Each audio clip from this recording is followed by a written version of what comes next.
Question number 309. How many other major contributing resonating structures are possible for the following heterocycle?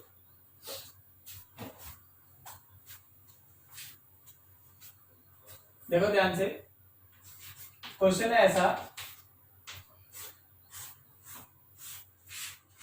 यहाँ oxygen है, यहाँ double bond है, ये double bond और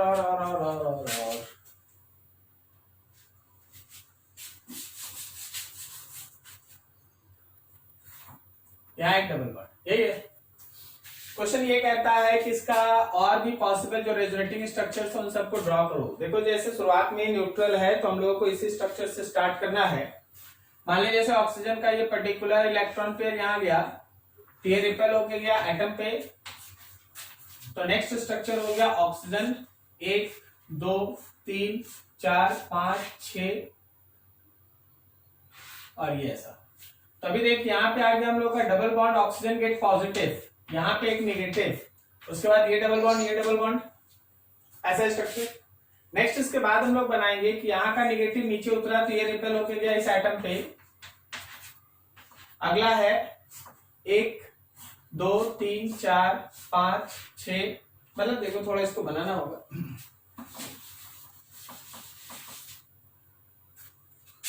oxygen है, 1 कार्बन 2 कार्बन 3 कार्बन 4 कार्बन 5 और ये 6, ऐसा। यहां डबल बॉन्ड है, ये प्लस है, तो ये डबल बॉन्ड आया, यहां माइनस है और वापस ये डबल बॉन्ड। नेक्स्ट स्ट्रक्चर में हम लोग इसको यहां उतारे तो ये रिपेल होकर यहां चला गया। तो अगला स्ट्रक्चर जो तुम्हारे पास बनेगा उसमें ऑक्सीजन हुआ, 1 कार्बन 2 कार्बन 3 कार्बन 4 5 6 कार्बन। अभी देखो यहाँ पे माइनस आया, ऑक्सीजन इज पॉजिटिव, ठीक है, यहाँ पे ये डबल बॉन्ड, उसके बाद ये डबल बॉन्ड है और हम लोगों के पास यहाँ एक डबल बॉन्ड आया। अब देखना यहाँ पे थोड़ा खेल, जब हम लोगों का ये निगेटिव यहाँ नीचे उतरेगा तो याद रखना कि ये रिपेल होके जाएगा एटम पे, ठीक है। ऐसा नहीं कि यहाँ निगेटिव देकर ऑक्सीजन का आप 4 बॉन्ड बना दीजिएगा, याद रखिएगा वहां पे निगेटिव देके आप ऑक्सीजन का 4 बॉन्ड नहीं ड्रॉ कर सकते। तो जैसे ही आप इसको यहां भेजिएगा आपको फिर से एक अगला स्ट्रक्चर मिलेगा। ऑक्सीजन है, 1 कार्बन 2 कार्बन 3 4 5 6। अभी देखो यहाँ डबल बॉन्ड है, ऑक्सीजन अभी भी प्लस है, ठीक है। अब यहाँ पे माइनस है, ये डबल बॉन्ड है और ये डबल बॉन्ड। अभी फिर से ये सीक्वेंस रन करो, इसको फिर यहां जाने दो, देखो फिर उसके बाद ये रिपेल होके यहाँ जाएगा। तो अगला स्ट्रक्चर जो हम लोग के पास बनेगा, ऑक्सीजन 1 कार्बन 2 कार्बन 3 4 5 6। यहां देखो यहाँ डबल बॉन्ड, ये डबल बॉन्ड, ऑक्सीजन प्लस है, यहाँ पे डबल बॉन्ड है और यहाँ माइनस है। अगले केस में नेक्स्ट स्ट्रक्चर में ये यहां से यहां उतरा, ये रिपेल होके गया एटम पे। तो your next structure is oxygen 1 2 3 4 5 6 carbon, oxygen is positive, there is double bond, यहां डबल बॉन्ड, ये डबल बॉन्ड और यहाँ पे minus. And at least final structure, यहां से जैसे ही निगेटिव नीचे उतरेगा ये चला जाएगा ऑक्सीजन एटम पे वापस। ऑक्सीजन 1 2 3 4 5 6, ऑक्सीजन पे पेयर ऑफ इलेक्ट्रॉन जाने से ऑक्सीजन का प्लस, क्या बोले अभी यहां समझ में आया स्ट्रक्चर? तो total number of structures count कर लो, जो आएगा वही इसका resonating structure. How many structures are possible? 8 structures are possible. चलिए इसका स्क्रीनशॉट ले लीजिए बड़े। हाँ 7 actually, first one and this one is same ना, सो 7 स्ट्रक्चर्स आर पॉसिबल, ठीक है। नोट कर लो, स्क्रीनशॉट ले लो। अगला question,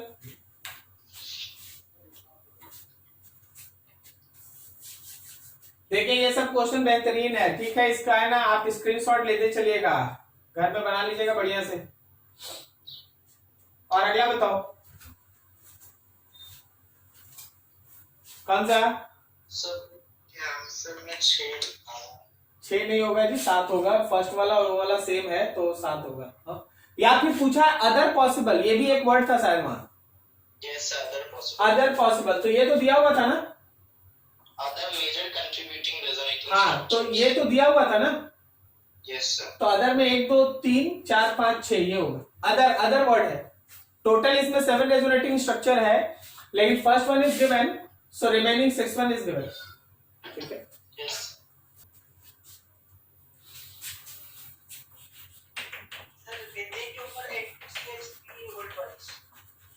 डाइएजोमिथेन CH2N2, this is called diazomethane. CH2N2 is the diazomethane. ठीक है, अभी जरा गौर करना, ये कार्बन है, यहाँ पे 2 hydrogen, double bond nitrogen, double bond nitrogen, this nitrogen is positive and this nitrogen is negative, this is diazomethane. Okay, ये एक स्ट्रक्चर है। चलो अब इसका दूसरा पॉसिबल स्ट्रक्चर बनाते हैं। तो देखो, अगले पॉसिबल स्ट्रक्चर में नाइट्रोजन का ये इलेक्ट्रॉन पेयर यहां भेज दो तो ये कार्बन पे चला जाए, यहां 3 bond, this nitrogen is plus, this carbon is negative and hydrogen hydrogen. ठीक है, एक तरीका ये। अभी एक और पॉसिबिलिटी क्या था, एक और पॉसिबिलिटी ये है कि एक स्ट्रक्चर बन गया, दूसरे स्ट्रक्चर में हम ऐसे चलते हैं कि मान लीजिए हम लोगों के पास डाइएजोमिथेन ऐसा है, नेगेटिव है, पॉजिटिव है और यहाँ हाइड्रोजन हाइड्रोजन। तो ये भी इसमें हो सकता है, पॉसिबिलिटी है कि ये एक और इलेक्ट्रॉन इस पे इधर से इधर आ जाए। एक और इलेक्ट्रॉन अगर इधर से इधर आ गया तो वैसे केस में you get structure like that कि H bond C, double bond N, single bond N, इस पे -2 होगा, इस पे +1 होगा। So there are 3 possible structures of diazomethane. There are 3 possible structures of diazomethane. ये दोनों एक है, ये डिफरेंट है, ये डिफरेंट है। कुछ और पॉसिबिलिटी है तो सोच लो, क्या कुछ और पॉसिबिलिटी है? चार्ज कंजर्व था रहा। हाँ, चार्ज तो कंजर्व है ही ना यहाँ पे। अच्छा, दिस वन ना, ये बोल रहा है। हाँ, ठीक ठीक ठीक, एक मिनट जस्ट एक मिनट। इसका चार्ज आ गया ना, तो इसमें हम लोगों को सोचना होगा, जब ये पेयर ऑफ इलेक्ट्रॉन यहां से आ जाएगा, क्या अभी -2 +2 हो जाएगा क्योंकि हाँ सही से यहाँ +2। ठीक है, तो अभी देखो इस केस में हमारे पास जो बॉन्डिंग बनता है ना, उन सब चीज को थोड़ा सा हम लोग को ऐसे समझना पड़ता है। तो स्ट्रक्चर है ना कुछ इस तरीके से ड्रॉ है। देयर आर 3 पॉसिबल RS, इसका 3 पॉसिबल रेजोनेटिंग स्ट्रक्चर है। चलो और आगे बताओ जितना भी। अच्छा चलो, इसके लिए हम आपको कुछ अलग से सिखा देते हैं। आप ऑलरेडी सारा स्ट्रक्चर देख रहे हैं। देखो जी, हमारे पास है ना रेजोनेटिंग स्ट्रक्चर से अलग अलग हम लोग लास्ट ये सीखे थे।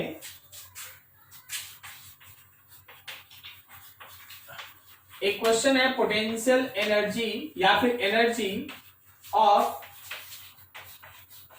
डिफरेंट RS, अलग अलग रेजोनेटिंग स्ट्रक्चर का पोटेंशियल एनर्जी। हमेशा ध्यान रखना कि जो भी हम लोगों का डिफरेंट रेजोनेटिंग स्ट्रक्चर्स होता है उसका पोटेंशियल एनर्जी प्रोपोर्शनल होता है 1/स्टेबिलिटी। जिस रेजोनेटिंग स्ट्रक्चर का स्टेबिलिटी जितना ज्यादा होगा, याद रखना उसका पोटेंशियल एनर्जी या एनर्जी उतना ही कम होगा।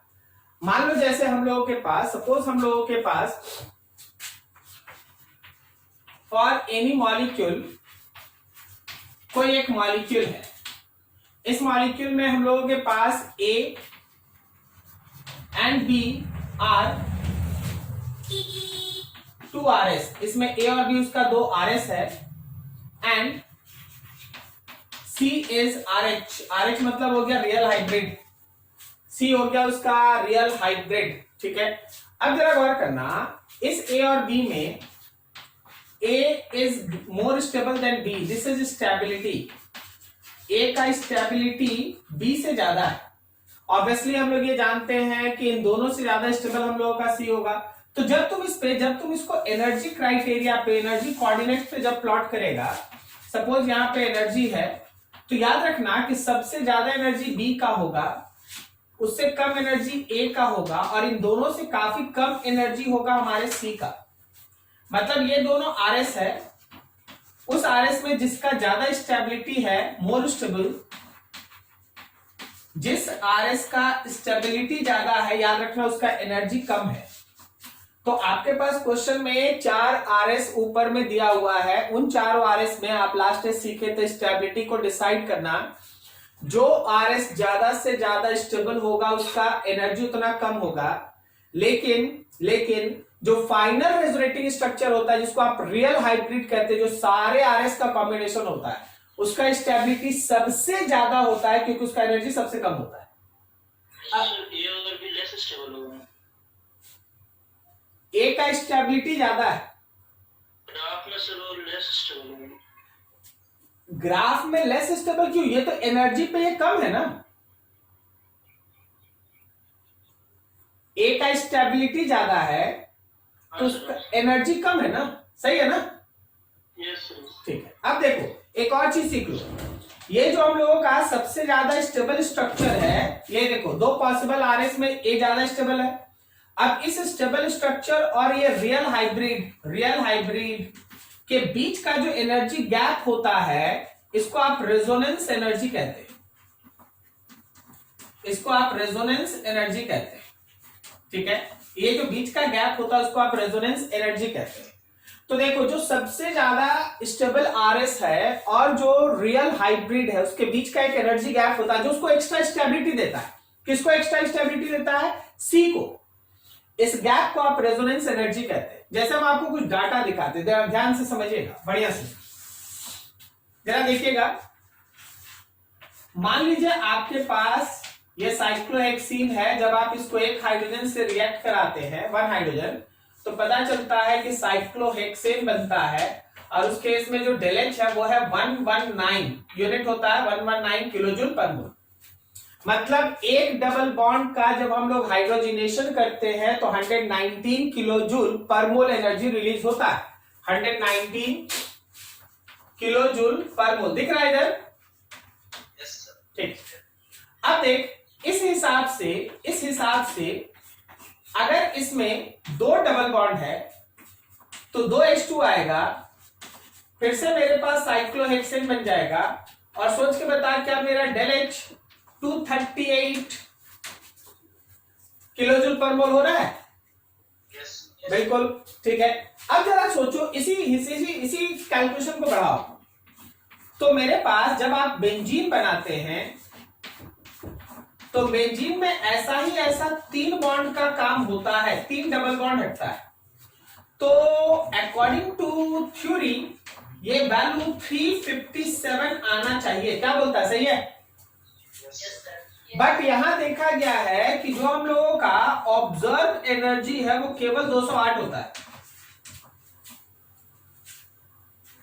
ऑब्जर्व एनर्जी 208 ही होता है, जबकि होना चाहिए था उसको 357। अगर एक बॉन्ड के लिए 119 है, 2 बॉन्ड के लिए 238 है, तो 3 बॉन्ड के लिए 357 होना चाहिए, ठीक है? लेकिन आता है 208। इसका मतलब देख, ये बेंजीन के अंदर जो रेजोनेंस हुआ ना वो उसको एक्स्ट्रा स्टेबिलिटी दे दिया, तो उसका एनर्जी 357 होने की बजाय 208 हो गया। तो जो बीच का डिफरेंस है, दैट डिफरेंस, इन दोनों के बीच का जो डिफरेंस है, ठीक है, डिफरेंस कितना का हो गया भाई? देख ले, 149 ना, 149 किलोजूल पर mole is called resonance energy, is called resonance energy. उसको हम लोग रेजोनेंस एनर्जी कहते हैं, उसको रेजोनेंस एनर्जी आप कहते हैं। ये थर्मोडायनेमिक्स में भी बहुत सारा काम में आता चीज, आपसे पूछा जाता है रेजोनेंस एनर्जी, ठीक है? क्या आपको समझ में आया रेजोनेंस एनर्जी? एनर्जी में अगर एक से ज्यादा पॉसिबल मेरे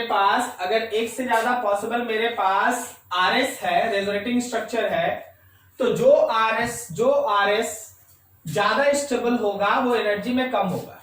जो आरएस ज्यादा स्टेबल होगा उसका एनर्जी कम होगा।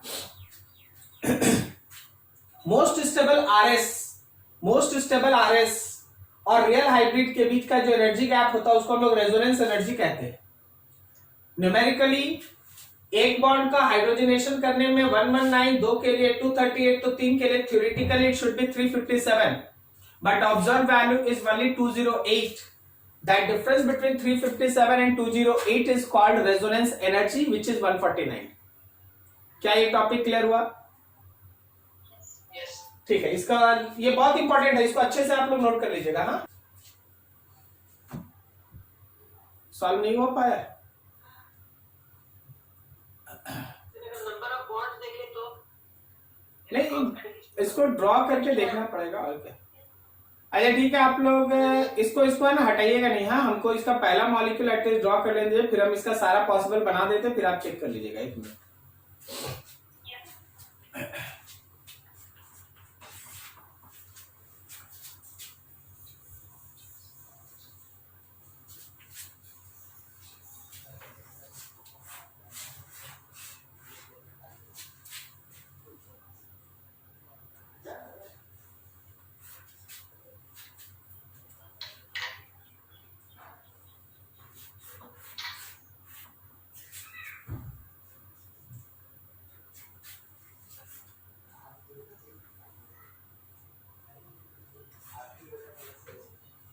यहाँ प्लस है ना?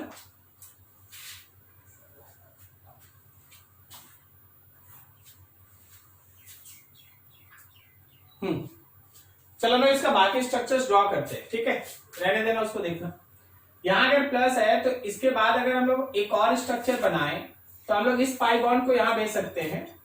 तो मेरा अगला स्ट्रक्चर ऐसा हो सकता है, देख इसके मूवमेंट से, इसके एक मूवमेंट से जो मेरे पास अगला स्ट्रक्चर आ सकता है 1 2 3 4 5 6 7,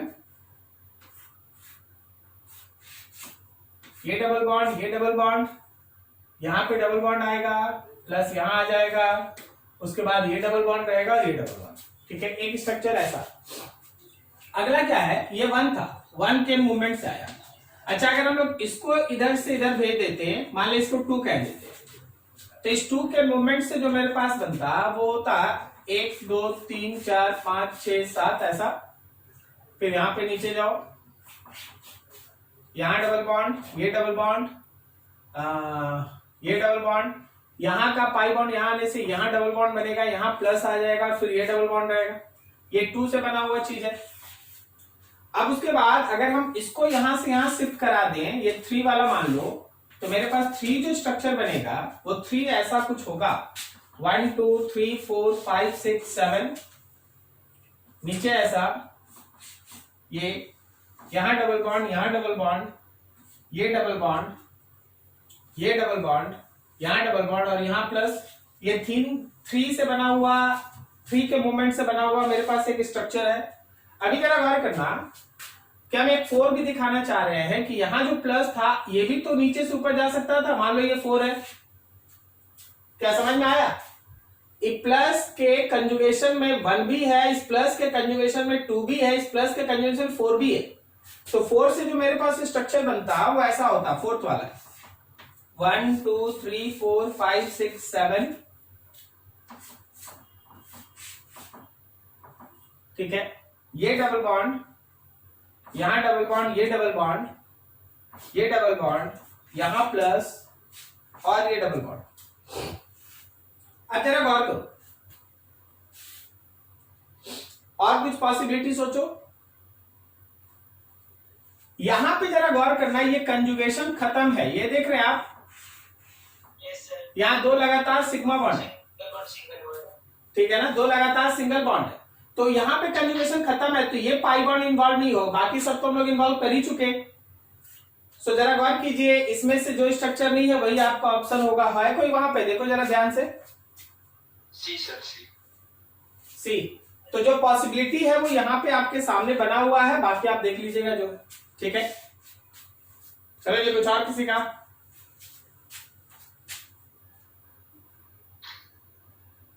है कोई क्वेश्चन किसी का?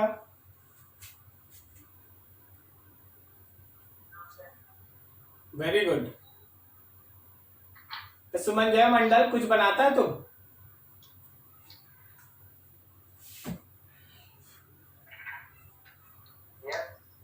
अच्छा, कोई डाउट नहीं होता है? सर डाउट पूछेगा ना, ठीक है। ये तो ऐसे ही चलते जाएगा, चलते जाएगा। सॉलिड स्टेट उधर चल रहा है, इधर है ना जीओसी चल रहा है, दोनों मिक्स चल रहा है, दोनों पे काम करते जाना है। एटलीस्ट जितना एग्जांपल्स हो रहा है उसको भी अगर आप बढ़िया से है ना रिवाइज करके रखेंगे ना, बहुत बड़ा हेल्प होगा, ठीक है। घर में इतना समय है और तो कुछ काम है नहीं अभी, तो बस है ना अपना सीट उठाना है, उसमें है ना 10-20 क्वेश्चन दिया रहता है, 20-25, उसको है ना आपको सॉल्व करके रखना है और फिर उसमें जो डाउट होगा उसको डिस्कस करना है, कुछ क्वेश्चंस पूछना है कि हाँ सर ये कैसे बनेगा। ठीक है, सब कोई इसमें पार्टिसिपेट करेंगे ना तो ये ज्यादा अच्छा रहेगा ना। ठीक है, सर एक पॉइंट नहीं समझ आ रहा। कौन सा? ये resonating structure is more stable which have minimum charge separation. अच्छा, नेक्स्ट के एग्जांपल में एबीसी जो ये थे आप, उसमें उसके हिसाब से बी का ज्यादा स्टेबिलिटी होना चाहिए। देखो एग्जाम्पल तो अब मेरे दिमाग में है नहीं, आप है ना जो सीट दिया गया है ना सीट को सॉल्व करें, इसमें इसका क्वेश्चन जरूर होगा, तो अगले दिन अगर कोई डाउट हो तो पूछ लो। ठीक है, डाउट में आ जाएगा क्वेश्चन, जब क्वेश्चन आ जाएगा तो बताना भी ज्यादा इजी रहता है। ठीक है, चलो फिर आगे बढ़ते हैं। आज मेसोमेरिक इफेक्ट लास्ट में देखे थे हम लोग। ठीक है, देखो mesomeric effect is still not complete. जब हम लोग है ना इलेक्ट्रॉनिक डिस्प्लेसमेंट अलग से पढ़ेंगे तो मेसोमेरिक इफेक्ट में फिर आएंगे। आज हम लोग है ना इसी रेजोनेंस का एक अगला, देखो रेजोनेंस इज द फेनोमेनन जिसमें लोन पेयर ऑफ इलेक्ट्रॉन और पाई इलेक्ट्रॉन का डिलोकलाइजेशन होता है इन कंजुगेटेड बॉन्ड सिस्टम। इसी का एक पार्ट था मेसोमेरिक इफेक्ट, और लगभग इसी से मिलता जुलता अगला सेक्शन है that is called hyper conjugation. Hyper conjugation, हम लोग हाइपर कंजुगेशन के बारे में डिस्कस करेंगे, बहुत इंटरेस्टिंग है, बहुत कुछ है।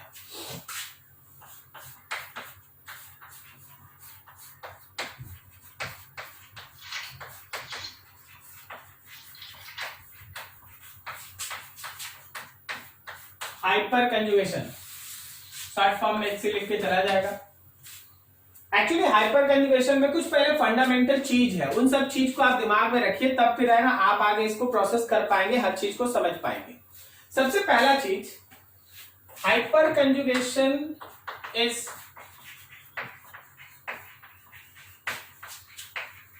Phenomenon of transfer of sigma bonded electron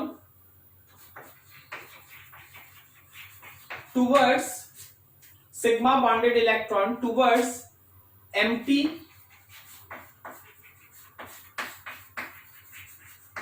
partial filled p orbital of active carbon. क्या लिखा हुआ है, क्या लिखा हुआ है, एक एक लाइन समझना। देख, सबसे पहले एक वर्ड है that is called active carbon. Active carbon कौन होता है? एक्टिव कार्बन वो है जिसके पास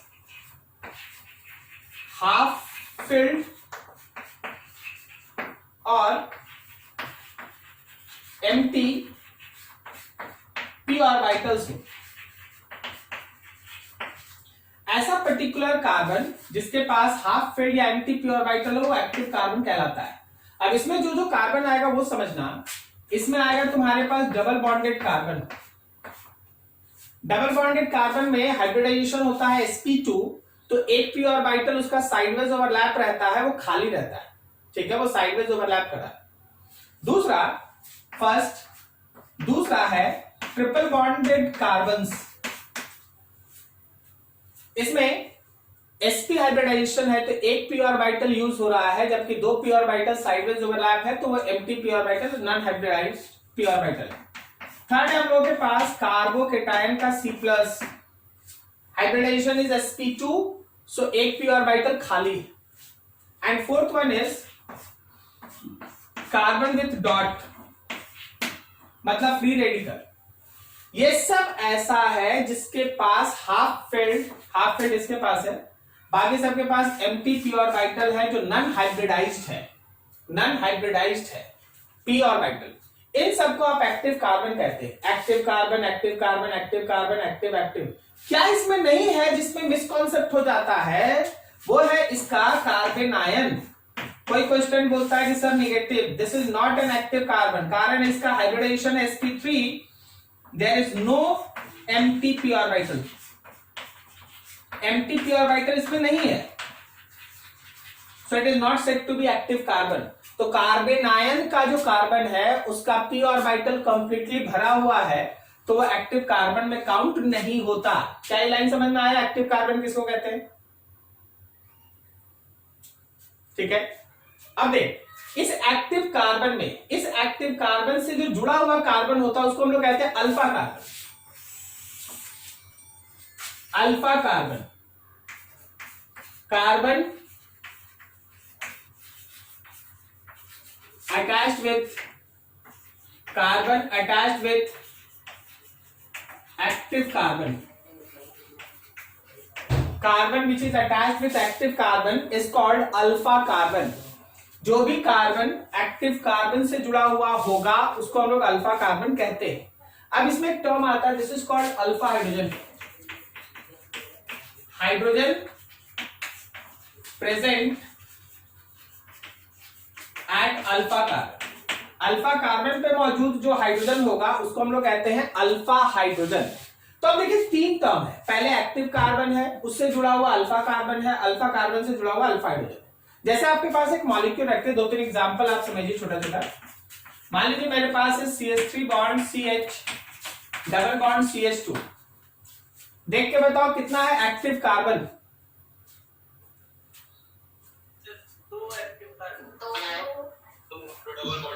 दो एक्टिव कार्बन, ये एक्टिव कार्बन और ये एक्टिव कार्बन। कितना है अल्फा कार्बन? एक अल्फा कार्बन। कितना है अल्फा हाइड्रोजन? 3 है अल्फा हाइड्रोजन। सही है, चलो अगला देखो, अगला एग्जांपल। मान लो हम लोग के पास मॉलिक्यूल है, थोड़ा छिपा हुआ मॉलिक्यूल बनाते हैं, समझना। How many active carbon? 2 active carbons. How many alpha carbons? How many alpha carbons? How many alpha carbons? Alpha carbon is only 3, na? Yes, sir. Alpha, alpha, and this one is alpha. किधर किधर? ये सब beta है ना यार। जो double bonded carbon से जुड़ा है वही ना अल्फा। मतलब इसको ऐसे बना दिए, बच्चा वाला तो समझ गया, थोड़ा बड़ा बना दिए तो नहीं समझा। बता अल्फा हाइड्रोजन, अल्फा हाइड्रोजन बोलो, अल्फा हाइड्रोजन। इसके पास कितना? 2। इसके पास कितना? और इसके पास? Very good. तो देयर इज 7 अल्फा हाइड्रोजन। ठीक है, अगला देखो, बताना।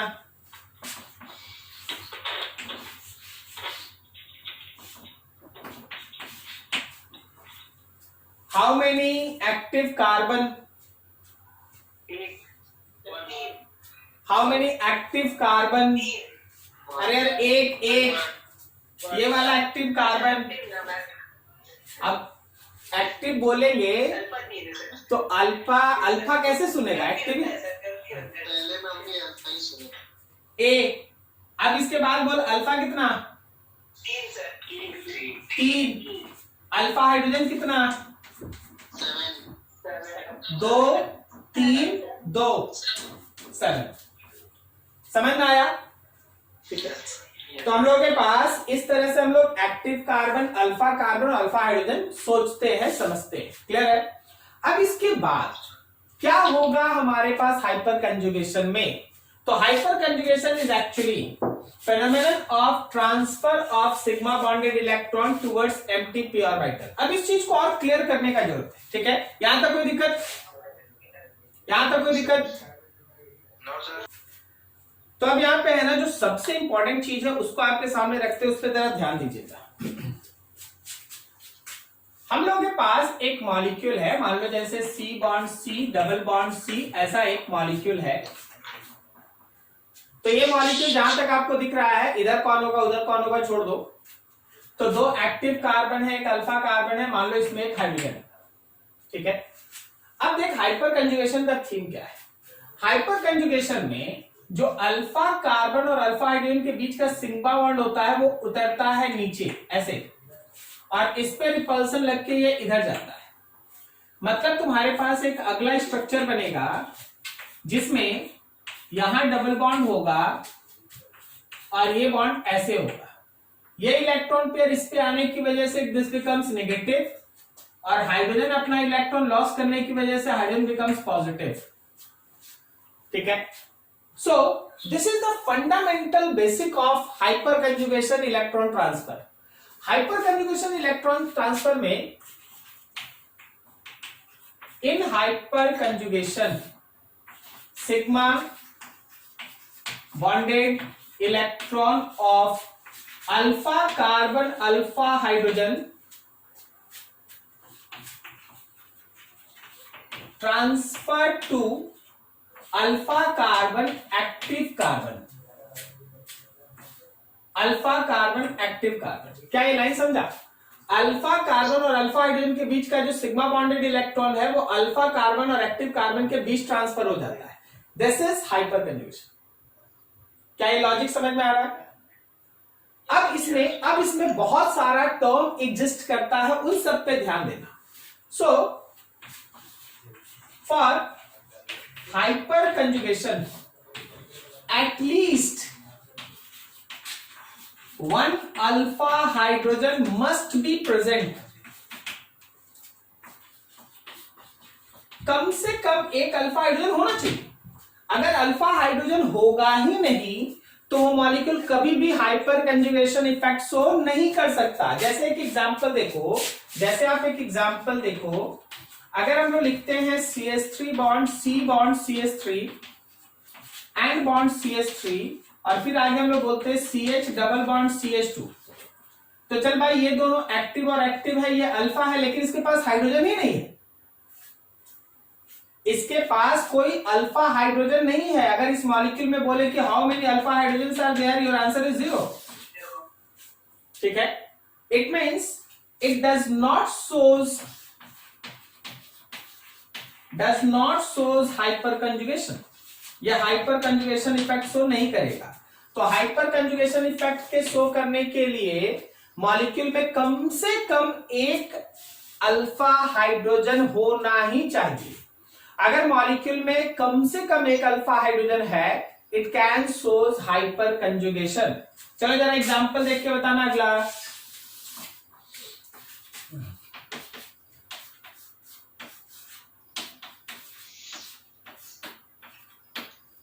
Can it shows hyperconjugation? Can it shows hyperconjugation? हाँ, ऊपर में प्लस है। Can it shows hyperconjugation? हाँ, अगर कोई तुमसे पूछे कि can it shows hyperconjugation, आप सोचिए कि क्या इसके पास अल्फा हाइड्रोजन है? बोलो अल्फा हाइड्रोजन इसमें कितना? 2। यहाँ पे 2 करेक्ट ना? सो 2 अल्फा हाइड्रोजन है, हाइपर कंजुगेशन इसका पॉसिबल है, होगा। सही है। अगला एग्जांपल। ठीक है,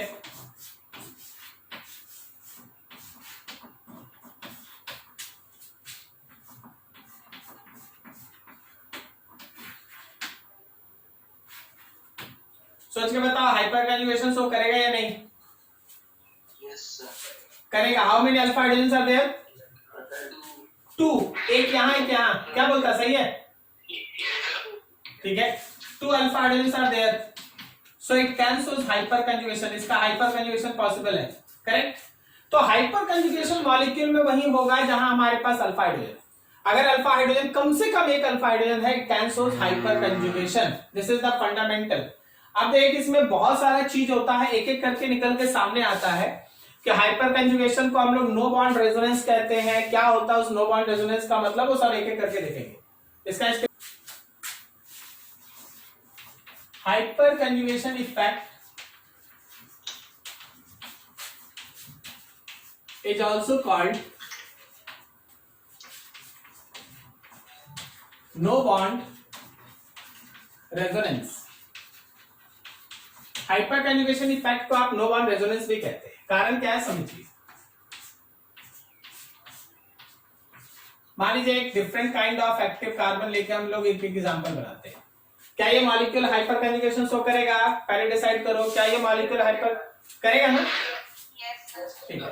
तो अब देख हुआ क्या कि इसका जो सिग्मा बॉन्डेड इलेक्ट्रॉन था वो बगल में उतर गया, तो अगला जो पॉसिबल स्ट्रक्चर बना उसमें ऐसा बन गया और यहाँ पे हाइड्रोजन आ गया प्लस के साथ। ठीक है, यहाँ देखने वाला बात है कि H प्लस है, ये कार्बन है, लेकिन उसके बीच कोई बॉन्ड नहीं, यहाँ पे कोई बॉन्ड नहीं है। यहाँ पे बहुत अच्छे से आप समझिएगा, नो बॉन्ड, कोई बॉन्ड नहीं, कोई भी बॉन्ड नहीं, but still that hydrogen is not free. वहां पे बॉन्ड नहीं होने की वजह से, वहां पे बॉन्ड नहीं होने की वजह से it is said to be no bond resonance. No bond, कोई बॉन्ड नहीं है, due to absence of bond,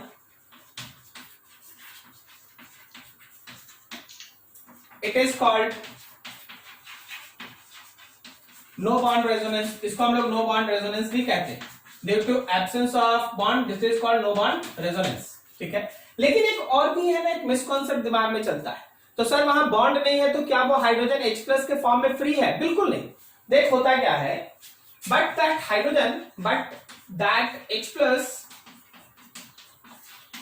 is not free, वो फ्री नहीं।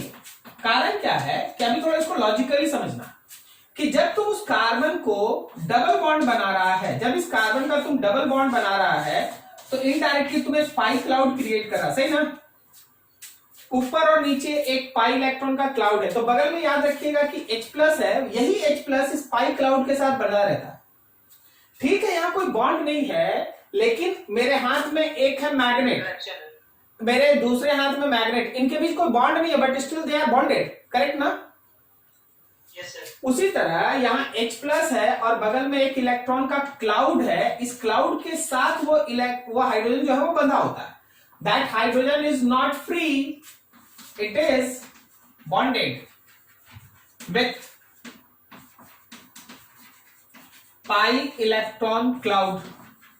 जो एडजेसेंट पाई इलेक्ट्रॉन क्लाउड है उसके साथ वो हाइड्रोजन बंधा हुआ होता है, तो आप उसको एक फ्री हाइड्रोजन नहीं मान सकते, आप उसको एक फ्री हाइड्रोजन नहीं मान सकते। तो दो चीज बहुत इंपॉर्टेंट, जो आप हाइपर कंजुगेशन इफेक्ट डिस्कस करते हैं उसको हम लोग नो बॉन्ड रेजोनेंस कहते हैं। कारण यहां है कि यहां बॉन्ड नहीं होता। अब बॉन्ड नहीं होने के बावजूद भी आपका हाइड्रोजन फ्री नहीं है, वो हाइड्रोजन जो है वो बगल वाले पाई इलेक्ट्रॉन क्लाउड के साथ बंधा हुआ है। ठीक है, तो दो टॉपिक यहां पे।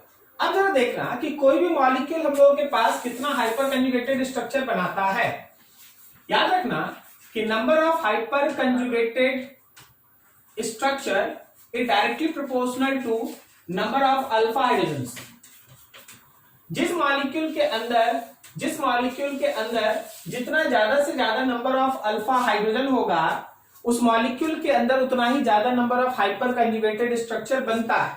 अगर मॉलिक्यूल में नंबर ऑफ अल्फा हाइड्रोजन ज्यादा है तो उसका हाइपर कंजुगेटेड स्ट्रक्चर भी ज्यादा ही बनेगा, अगर कम है तो कम बनेगा। चलो कुछ एग्जांपल रखते हैं, समझते हैं।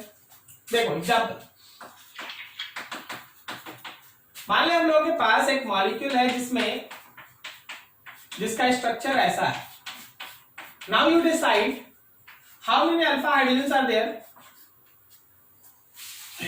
3 alpha hydrogen are there, 3 alpha hydrogen are there, correct?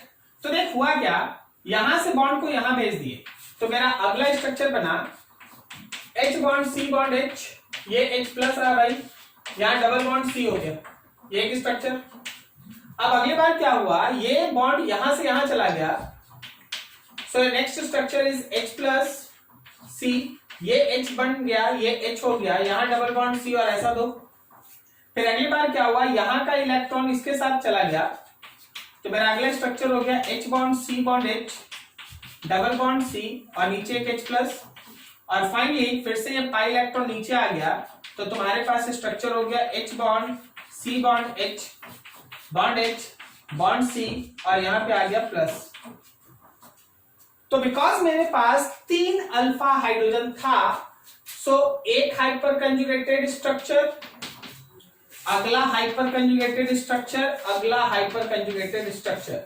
आप ऐसे बोल सकते हैं कि 3 alpha hydrogen almost 3 hyper conjugated structure, 3 alpha hydrogen 3 hyper conjugated structure.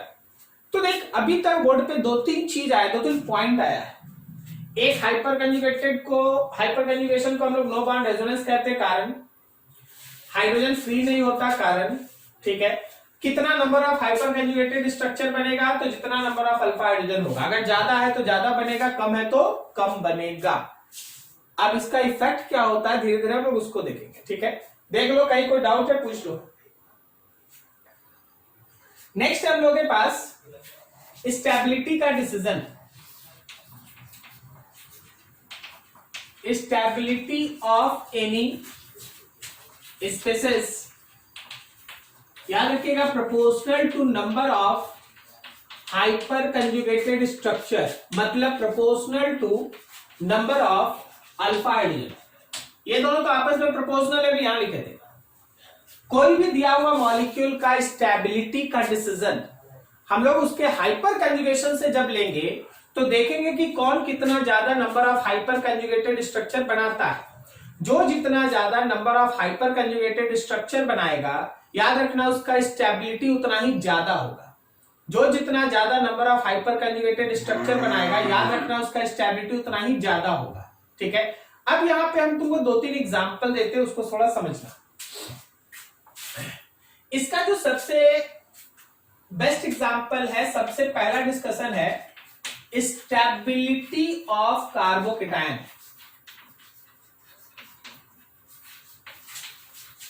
ये तो आप लोग 11 में पढ़े हैं, 12 में भी आएगा, ठीक है। देख थोड़ा सा अंतर क्या है 11 का ऑर्गेनिक और 12 के ऑर्गेनिक में। 11 के ऑर्गेनिक में जो चीज एक लाइन में डेफिनेशन में पढ़ा, हाइपर कंजुगेशन पढ़ा था ना, ठीक है, वो यहाँ पे एक एक क्लास चलता है, एक से ज्यादा क्लास चलता है, ठीक है। अभी और भी, अभी हाइपर कंजुगेशन देखते हैं, आज खत्म कर ले तो बहुत बड़ा बात है। चलो आप देखो, पहला कार्बोकेटायन का स्टेबिलिटी। तो अभी हम लोगों के पास है 3 डिग्री कार्बोकेटायन, भाई 3 डिग्री कार्बोकेटायन, इसको आप जानते हैं, पहचानते हैं, CH3 plus. 2 degree carbocation, CH3 bond CH3 and H, and 1 degree carbocation, CH3 bond C bond H and H। सोच के बताओ हाउ मेनी अल्फा हाइड्रोजन्स?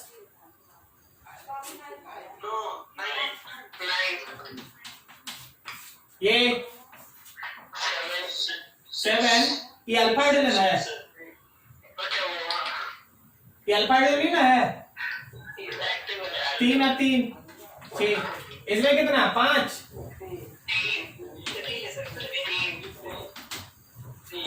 तो याद रखना इसमें सबसे ज्यादा हाइपर कंजुगेशन होगा, सो लेफ्ट से राइट की तरफ number of alpha hydrogen decreases, left से राइट की तरफ number of hyper conjugation decreases, so stability decreases. Carbocation की स्टेबिलिटी को डिसाइड करने में याद रखिएगा हाइपर कंजुगेशन का बहुत अच्छा रोल होता है। देखिए जरा अगला एग्जांपल देखिए और समझिए। याद रखिए ये सब कार्बोकेटायन में भी आएगा,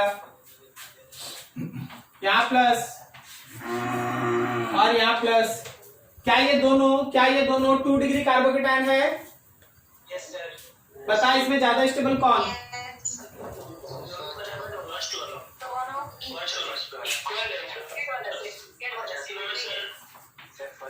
2 degree carbocation and this is 2 degree carbocation, correct na? Yes sir. But this have 3 or 2 5 alpha hydrogen, and this have 2 or 2 4 alpha hydrogen. Which is more stable? पहला वाला। correct. First one is more stable. देख दोनों 2 degree है, लेकिन उस 2 degree में भी हम लोग काउंट कर लिए कि किसके पास ज्यादा नंबर ऑफ अल्फा हाइड्रोजन है। जिसके पास ज्यादा नंबर ऑफ अल्फा हाइड्रोजन है that is high more stable comparison to other, ठीक है। तो चीज ऐसे चलता। अभी देख इसी में हम एक और एग्जांपल रख दे बगल में।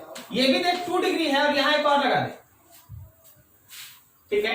तो अब क्या, ये भी 2 डिग्री है, ये भी 2 डिग्री, लेकिन इसके अंदर 2 और 1 3 ही अल्फा हाइड्रोजन है, करेक्ट ना? तो this one is the least stable, ये लीस्ट हो गया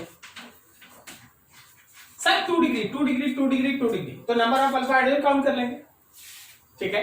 तो कार्बोकेटाइन की स्टेबिलिटी में अच्छा खासा सहयोग देगा। जब कार्बोकेटाइन पढ़ेंगे तो ये और बड़े के तौर पे आएगा। दूसरा इसका सबसे बड़ा एप्लीकेशन है एल्कीन का स्टेबिलिटी।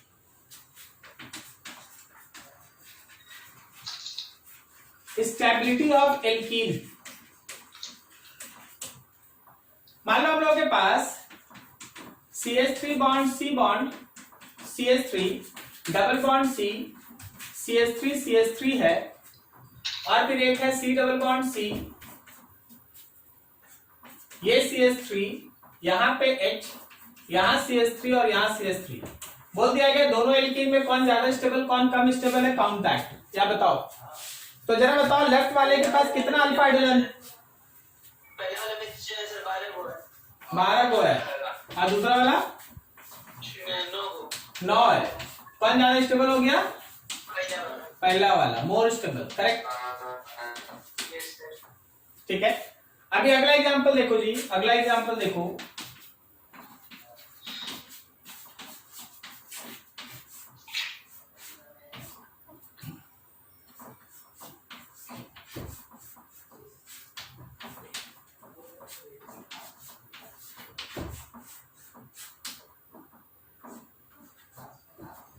ये तीन alkene 1 2 3 which is most stable?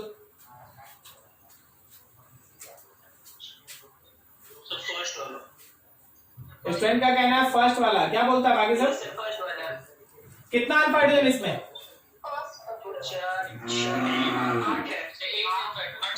8 alpha hydrogen, correct. Second वाला बोलो। 3 2 और 1 2 और 1, करेक्ट ना? चल तीसरा बोल। 2 3 और 2 5। क्या सही बोले? 2 और 1 3 और 2 5। क्या सब समझ में आ रहा है?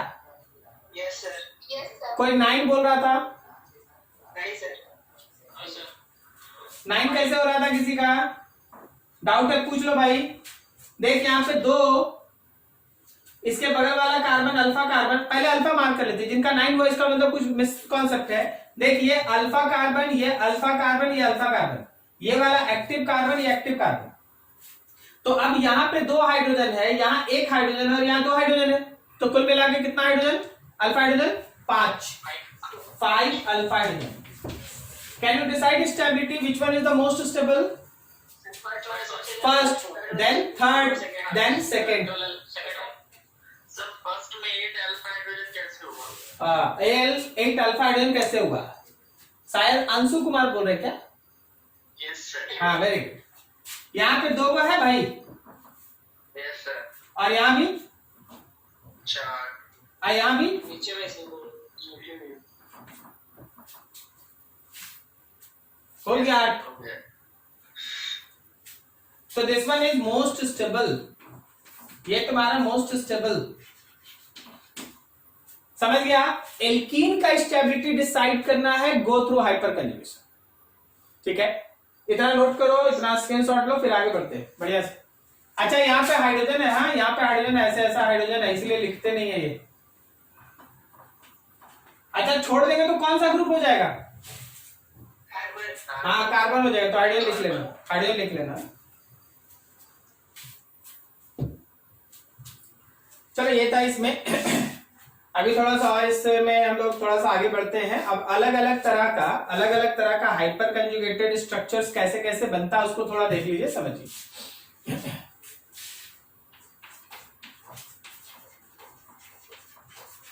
In case of electron density of benzene, जरा देखना ये भी बहुत interesting. In case of electron density of benzene, थोड़ा इसको बढ़िया से समझना। मान लो जैसे हम लोगों के पास ये बेंजीन रिंग है, तो ऑब्वियसली ये कंजुगेटेड बॉन्ड सिस्टम है और यहां पे आप मिथाइल ग्रुप लगा दिए। जब आप यहां मिथाइल ग्रुप लगाएं तो सोच के बताइए कि उसके पास कितना अल्फा हाइड्रोजन है। अल्फा हाइड्रोजन बोलो।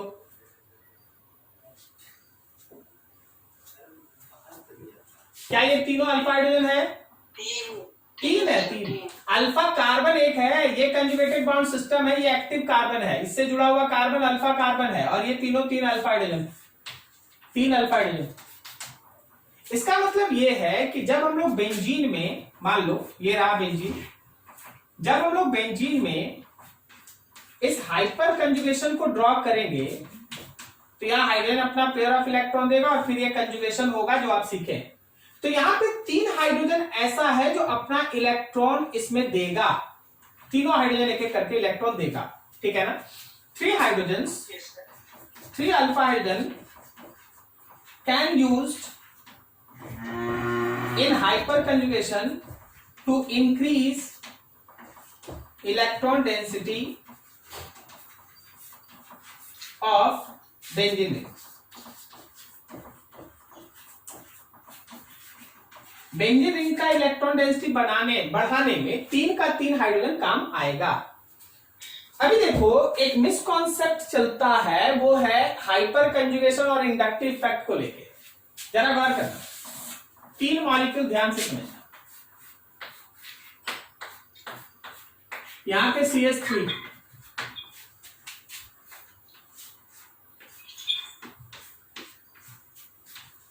यहां C के साथ 2 H और एक CH3, और यहां पे C के साथ 2 गो CH3, मान ले 3 गो CH3 डाल देते, जगह नहीं ऐसा। अभी जरा समझना, इन तीनों में ज्यादा हाइपर कंजुगेशन कौन सा मॉलिक्यूल शो करेगा, फर्स्ट, सेकेंड या थर्ड? तीन अल्फा हाइड्रोजन, इसमें 2 अल्फा हाइड्रोजन और इसमें 0, ठीक है ना। तो याद रखिएगा कि यहां पे इलेक्ट्रॉन डेंसिटी मैक्सिमम होगा, इलेक्ट्रॉन डेंसिटी मैक्सिमम मतलब सबसे ज्यादा इलेक्ट्रॉन डेंसिटी फर्स्ट वाले बेंजीन रिंग में होगा, सेकंड में उससे कम, और इस केस में लीस्ट होगा, लीस्ट इलेक्ट्रॉन डेंसिटी। अब थोड़ा आप लोग है ना एक और वर्ड सुनिए जिसमें आप लोअर क्लास में पढ़ के आए, इंडक्टिव इफेक्ट। अभी अगर हम इन तीनों मॉलिक्यूल में ऊपर वाले ग्रुप को कंपेयर करें, ऊपर वाले ग्रुप को, ये रहा एक ग्रुप, ये रहा दूसरा ग्रुप, और ये रहा हम लोग का तीसरा ग्रुप। याद रखना कि इसका मैक्सिमम आई है, लीस्ट हाइपर कंजुगेशन है, सही जा रहे हैं, और इसका आई मिनिमम है, हाइपर कंजुगेशन मैक्सिमम है। क्या आपको ये कलर दिखाई दे रहा है? Yes sir. सबको दिखाई दे रहा है ऊपर ब्लू वाला? ठीक, सुनो। अब जब इंडक्टिव इफेक्ट और हाइपर कंजुगेशन में कंपेयर हो, देखिए सर यहाँ इंडक्टिव मिनिमम है, हाइपर मैक्सिमम है, या इंडक्टिव मैक्सिमम है, हाइपर मिनिमम है, तो फिर कैसे डिसीजन ले? यही डिसीजन तो सिखाए थे कि आपको सोचना है AERHI, किसको ज्यादा प्रीफर करना है? हाइपर कंजुगेशन को। तो याद रखिएगा कि इलेक्ट्रॉन डेंसिटी जो है वो हमारे मिथाइल में ज्यादा होता है comparison to that one. Even उसके पास बड़ा सा बल्कि ग्रुप है, देखने में लगेगा इलेक्ट्रॉन बहुत पुश करेगा, लेकिन वो पुश करेगा, ट्रांसफर नहीं करेगा। धकेलना और दूसरे को देने में अंतर है। Hyper conjugation is complete transferring of electron and inductive effect is only pushing और पुल ऑफ इलेक्ट्रॉन, पुश और पुल ऑफ इलेक्ट्रॉन। तो कौन ज्यादा superior? Hyper conjugation, hyper conjugation, ठीक है। अब इसमें थोड़ा और एक लाइन बढ़, इसको हम लोग कहते हैं आइसोटोपिक इफेक्ट।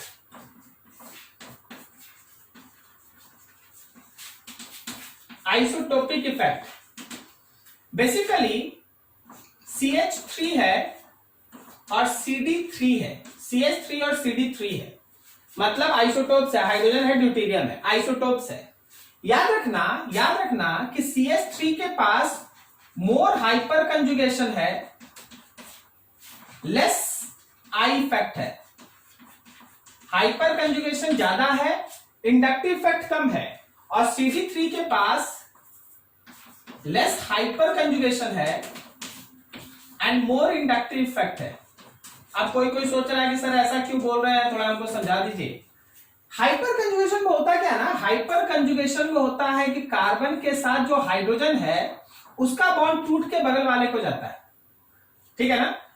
कार्बन के साथ जो हाइड्रोजन है उसका बॉन्ड टूट के बगल वाले को जाता है। जब भी कार्बन के साथ ड्यूटेरियम का बॉन्ड बनाइएगा ना, तो इस बॉन्ड का ट्रांसफर डिफिकल्ट है, क्योंकि ड्यूटेरियम का बॉन्ड हैवियर आइसोटोप होने की वजह से ज्यादा स्ट्रांग होता है, ठीक है ना। हैवियर आइसोटोप होने की वजह से बॉन्ड स्ट्रांग है। यहां पे समझ रहा है, यहां पे हम कुछ लिख रहे हैं, this bond is more strong bond, so less hyper conjugation.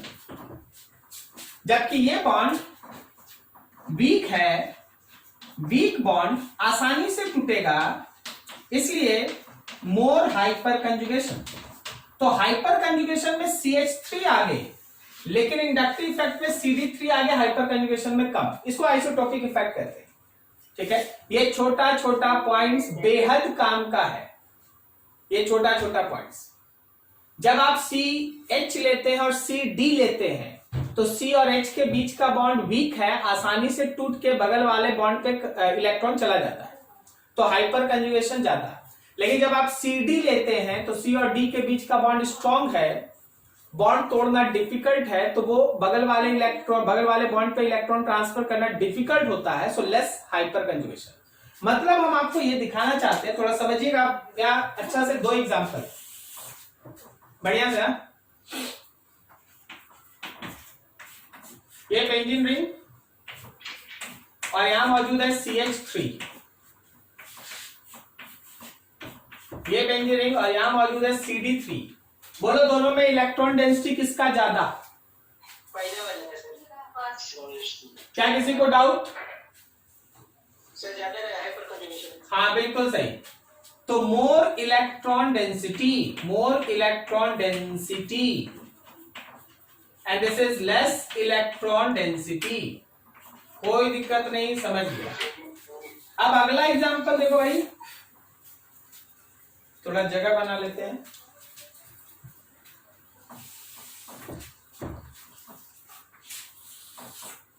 देख, ये रहा बेंजीन रिंग और ऊपर है C के साथ CH3 और CH3, 3 को CH3। फिर से ये रहा बेंजीन रिंग, C के साथ CD3 और CD3। अब बोलो कौन किस रिंग में ज्यादा इलेक्ट्रॉन डेंसिटी?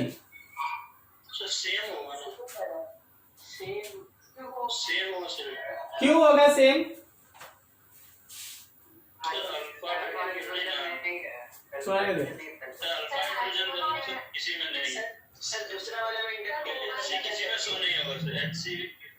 एकदम सही बोला भाई, तुम भी बोल रहे हैं दोनों में HC शो नहीं होगा, तो I से सोच यार, दूसरा वाला में ज्यादा ही होगा।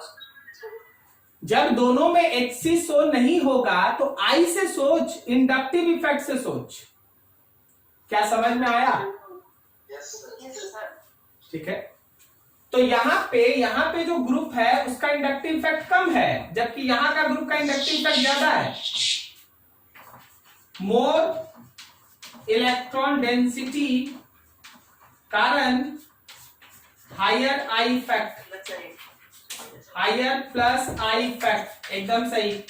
तो जब हाइपर कंजुगेशन काम नहीं करेगा, तो आई से ही ना सोचिएगा। क्या जी उदय चौरसिया, समझे? ठीक है ना? पहला दिन आया।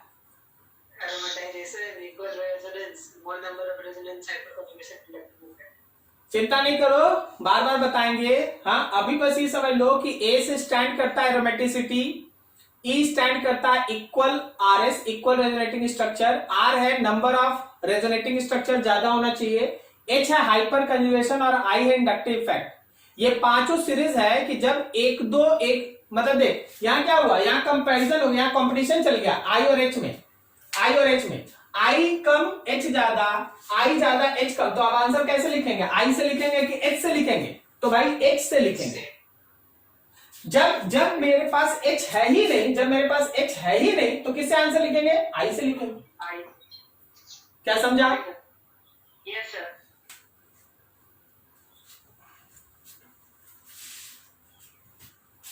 देखो एक छोटा सा टॉपिक है, उसको पहले खत्म कर लेते हैं, फिर उसके बाद अगले दिन है ना इसमें एक रिवर्स हाइपर कंजुगेशन करके चीज होता है, उसको अगले दिन डिस्कस करेंगे। रिवर्स हाइपर कंजुगेशन एकदम उल्टा चलता है, ठीक है। लेकिन अभी एक छोटा सा टॉपिक है फ्री रेडिकल को लेके। Hyper conjugation in case of free radical. Free radical मान लीजिए जैसे हम लोग के पास H bond C bond H है, फिर से H है, बॉन्ड C है और यहां पे dot.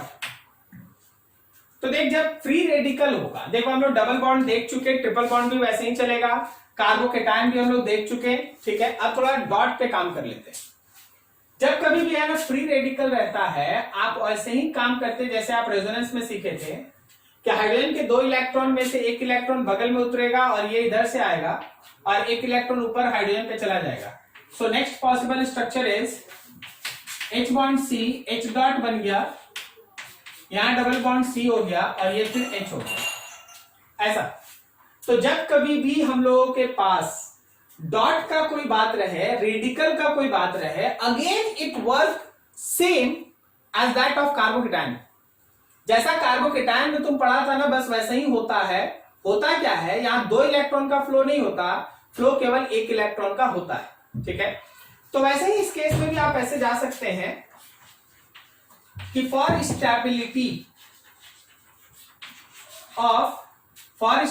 Of carbon free radical, अगर आपके पास कार्बन फ्री रेडिकल है, वो भी कैसा, तो अल्काइल यूज हाइपर कंजुगेशन। आप हाइपर कंजुगेशन को यूज करें। जैसे आप देख ले क्या होता है, मान लो जैसे हम लोग के पास है CH3 bond, C bond CH3 bond CH3 और यहां डॉट है। उसके बाद हम लोग के पास CH3 bond, C bond CH3 और यहां पे एक डॉट है। तो अगर इन दोनों में बात किया जाए तो obviously it have 9 alpha hydrogen, it have only 6 alpha hydrogen, so this is more stable. ये ज्यादा स्टेबल है, ये ज्यादा स्टेबल है, ये लेस स्टेबल। तो बस ऐसे मान लो कि जैसे तुम अभी तक कार्बोकेटायन को सोच रहा था, यहाँ कार्बन फ्री रेडिकल आता है। अभी देखो अगला एग्जांपल, सोच सोच के आंसर देना। मान लीजिए जैसे हम लोग एक मॉलिक्यूल तुम्हारे पास रख दिए,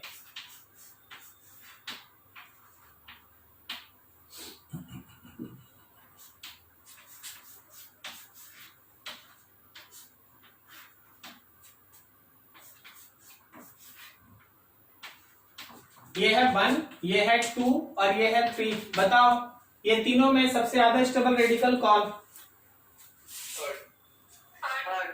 third. How many alpha hydrogen are there? How many alpha hydrogen are there? 2 और 1, 3 ना?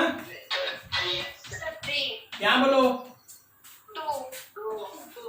Last one.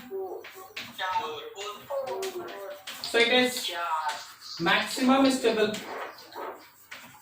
ये सबसे ज्यादा स्टेबल, ठीक है। अभी अगला एग्जांपल देखिए आप,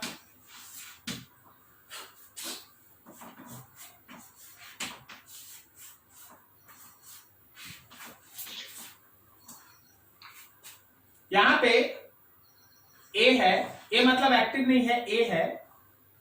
यहां पे आपके पास B है और ये C है, और एक मॉलिक्यूल आपको दिखा रहे हैं। सपोज यहां एक D है, ठीक है। Abstraction of hydrogen as H dot is easier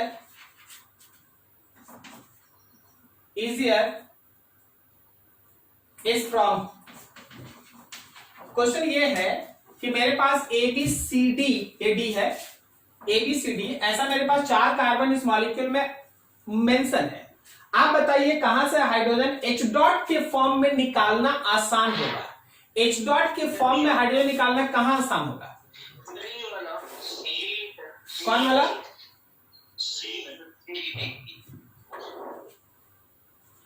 क्या आप समझ पा रहे हैं क्या हो रहा है? अगर हम A पे डॉट डालते, A पे रेडिकल अगर हम बनाते हैं, A रेडिकल अगर हम बनाएंगे, समझ रहा है? A रेडिकल मतलब कार्बन पे डॉट आएगा। A रेडिकल अगर हम बनाएंगे तो 2 हाइड्रोजन इधर और 1 हाइड्रोजन इधर है, 3 अल्फा हाइड्रोजन है, समझा?